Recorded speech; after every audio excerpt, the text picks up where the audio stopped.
Kunci surat Al-Mulk secara keseluruhan dan poros yang mengikat gerakan yang ada dalam surat ini adalah pada permulaan surat, yaitu Maha Suci Allah yang di tangannya segala kerajaan, dan Dia Maha Kuasa atas segala sesuatu. Dari hakikat kerajaan dan kekuasaannya lahir semua gambaran yang dipaparkan surat. Dari kerajaan dan kekuasaan ini terjadilah penciptaan kematian dan kehidupan. Terjadilah cobaan dengan keduanya hingga akhir surat Al-Mulk ayat 30. Tasbih di awal surat ini mengisyaratkan tentang tambahan berkah Allah dan pelipat gandaannya. Kerajaan di samping tasbih ini mengisyaratkan limpahan berkah kepada kerajaan tersebut. Maka Allah lah yang memiliki kerajaan, yang menguasainya, yang memegang tali kendalinya, dan yang mengatur segala urusannya. Bila hakikat ini telah bersemi di dalam hati, maka jelaslah baginya tujuan dan arah yang ada. Hakikat ini membebaskan manusia dari menghadap atau berpegangan atau meminta pada selain raja yang menguasai dan mengatur kerajaan ini tanpa sekutu. Sebagaimana hakikat ini juga membebaskan manusia dari penyembahan dan penghambaan diri kepada selain raja yang esa. Allah Subhanahu wa Ta'ala berfirman di dalam surat Al-Mulk ayat 2 yang menjadikan mati dan hidup. Ayat ini dijadikan dalil oleh orang yang berpendapat bahwa kematian adalah sesuatu yang terwujud karena ia diciptakan. Sedangkan makna ayat tersebut adalah bahwa Allah Subhanahu wa Ta'ala menjadikan segala makhluk dari ketiadaan untuk menguji siapakah di antara mereka yang paling baik perbuatannya. Sebagaimana firman Allah di dalam surat Al-Baqarah ayat 28. Mengapa kamu kafir kepada Allah padahal tadinya kamu mati, lalu Allah menghidupkan kamu? Dialah yang mewujudkan mati dan hidup dan menentukan keduanya sejak zaman azali. Ayat ini menunjukkan bahwa mati adalah perkara yang nyata karena ia diciptakan. Tentang firman Allah yang menciptakan mati dan hidup, diriwayatkan bahwa Rasulullah SAW bersabda, sesungguhnya Allah menghinakan Bani Adam dengan kematian, menjadikan dunia sebagai negeri kehidupan, kemudian negeri kematian, menjadikan akhirat sebagai negeri pembalasan, kemudian negeri keabadian. Kata mati didahulukan daripada hidup pada ayat tersebut karena mati lebih kuat untuk menjadi pendorong amal perbuatan. Selanjutnya Allah berfirman supaya Dia menguji kamu siapa di antara kamu yang lebih baik amalnya, yakni amalnya yang paling baik. Perhatikan bahwa Allah tidak berfirman yang paling banyak amalnya. Kemudian Allah berfirman dan Dia Maha Perkasa lagi Maha Pengampun, yakni Dialah yang Maha Perkasa, Maha Agung dan yang Maha Kuat. Walaupun demikian, Ia mengampuni, merahmati, memaafkan dan menghapuskan dosa orang-orang yang kembali kepadanya. Allah Subhanahu wa Ta'ala berfirman di dalam surat Al-Mulk ayat 3 bahwa Allah lah yang mewujudkan dan menciptakan 7 langit yang berlapis-lapis. Setiap langit terpisah dari langit yang lainnya, sebagaimana disebutkan di dalam hadis Isra Mi'raj dan hadis lainnya. Tidak akan kamu saksikan adanya perbedaan, kontradiksi, ataupun ketidaksesuaian dalam penciptaan langit itu. Ulangilah lagi pandanganmu ke langit. Renungkan apakah kamu saksikan ada keretakan dan pecah.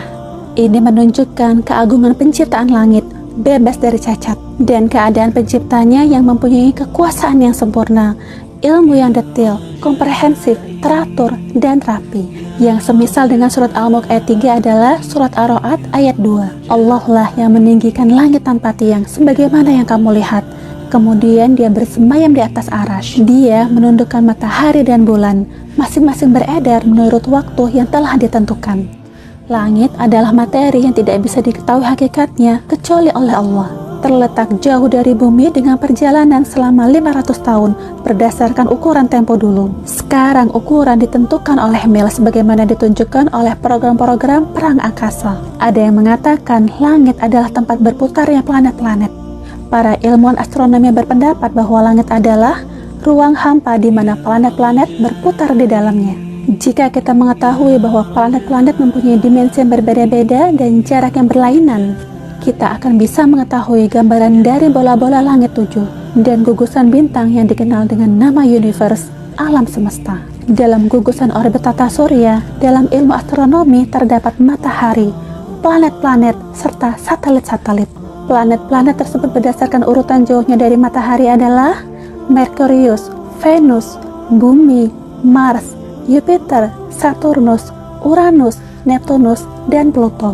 Gugusan bintang-bintang adalah matahari-matahari yang sangat jauh, yang terkadang akan berubah warna untuk beberapa hari. Dalam surat Al-Mulk ayat 4 Allah berfirman bahwa ulangilah memandang langit. fokuskan lagi. Betapapun berulang-ulang pandanganmu akan kembali kepadamu, sementara ia dalam keadaan kecil, hina, tidak mampu melihat sedikit pun celah dan aib dalam penciptaan langit. Pandanganmu akan jemu, lelah karena banyak merenung dan biasa memandang. Makna ayat ini dengan ungkapan lain adalah, kamu, wahai manusia yang mendapat seruan, jika kamu mengulangi pandangan betapapun berulang-ulang, pandanganmu akan berbalik kepadamu dalam keadaan hina, tidak mampu melihat aib atau celah apapun.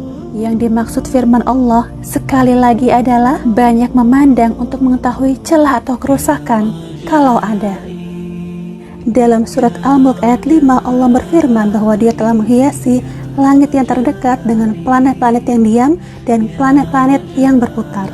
Dengan demikian, langit itu menjadi bentuk ciptaan yang paling bagus dan megah. Allah jadikan planet-planet dan pecahannya dari bintang yang bersinar terang atau yang lebih kecil darinya sebagai pelempar setan. Domir, kata ganti hak pada firman-Nya ja'alnaha, kembali kepada jenis bintang-bintang itu dan bukan kepada masing-masing bintang itu. Karena Allah Subhanahu wa Ta'ala tidak akan melemparkan planet-planet itu. Akan tetapi yang dilemparkan itu adalah suluh-suluh atau bola api yang ada di sekitar bintang itu, yang terkadang bola api itu bersumber darinya. Wallahu a'lam. Di akhirat, setelah di dunia dibakar dengan meteor-meteor itu, Allah siapkan untuk setan neraka yang menyala-nyala akibat hancur dan rusaknya perbuatan mereka. Pelemparan setan-setan tersebut dengan meteor-meteor juga membawa manfaat lain bagi planet-planet di samping sebagai hiasan langit, sebagaimana firman Allah Subhanahu wa Ta'ala di dalam surat An-Nahl ayat 16. Dan Dia ciptakan tanda-tanda penunjuk jalan, dan dengan bintang-bintang itulah mereka mendapatkan petunjuk. Allah Subhanahu wa Ta'ala berfirman di dalam surat As-Saffat ayat 6-10. Sesungguhnya kami telah menghias langit yang terdekat dengan hiasan, yaitu bintang-bintang, dan telah memeliharanya sebenar-benarnya dari setiap setan yang sangat durhaka. Setan-setan itu tidak dapat mendengarkan pembicaraan para malaikat, dan mereka dilempari dari segala penjuru untuk mengusir mereka, dan bagi mereka siksaan yang kekal. Akan tetapi barang siapa di antara mereka yang mencuri-curi pembicaraan, maka ia dikejar oleh suluh api yang cemerlang. Qatadah mengatakan Allah menciptakan bintang-bintang untuk 3 hal, sebagai hiasan langit, alat pelempar setan, dan tanda-tanda yang bisa dijadikan petunjuk di darat maupun di laut. Barang siapa yang menakwili ayat tersebut dengan selain 3 hal itu, dia telah berkata dengan pendapat pribadinya, memaksa diri untuk hal yang tidak ada ilmu baginya terhadap hal itu. Sesudah Allah menyebutkan bahwa setan-setan manusia dan jin telah disediakan bagi mereka azab neraka yang menyala-nyala, maka Allah menyertakan penjelasan bahwa neraka itu telah disediakan Allah bagi setiap orang yang mengingkari keesaannya, mendustakan rasul-rasulnya, mengingkari hari kebangkitan dan hari kemudian. Selanjutnya Allah menggambarkan neraka ini dengan sifat-sifat yang karena takut kepadanya anak-anak menjadi ubanan, dan karena mendengarnya gigi menjadi gemeretak. Di antara sifat-sifat itu adalah: pertama, desahnya terdengar ketika orang-orang kafir dilemparkan ke dalamnya. Kedua, mendidih bersama mereka seperti mendidihnya apa yang ada dalam ketel ketika ketel itu mendidih. Ketiga, amat murka dan geram terhadap siapa yang ada di dalamnya. Keempat, para penjaganya menanyakan kepada orang-orang yang ada di dalamnya, apakah belum datang kepada kalian para rasul yang menjauhkan kalian dari azab ini? Kelima, para penghuninya menyadari bahwa Allah tidak menyiksa mereka karena zolim.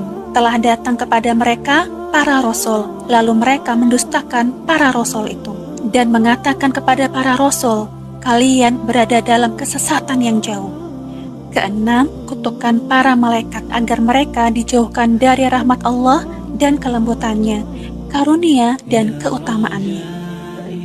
Al-Quran menggambarkan pemandangan dari neraka jahanam yang sedang menyambut kedatangan orang-orang kafir dengan kemarahan dan kejengkelan yang sangat besar melalui firman-Nya di dalam surat Al-Mulk ayat 7-8.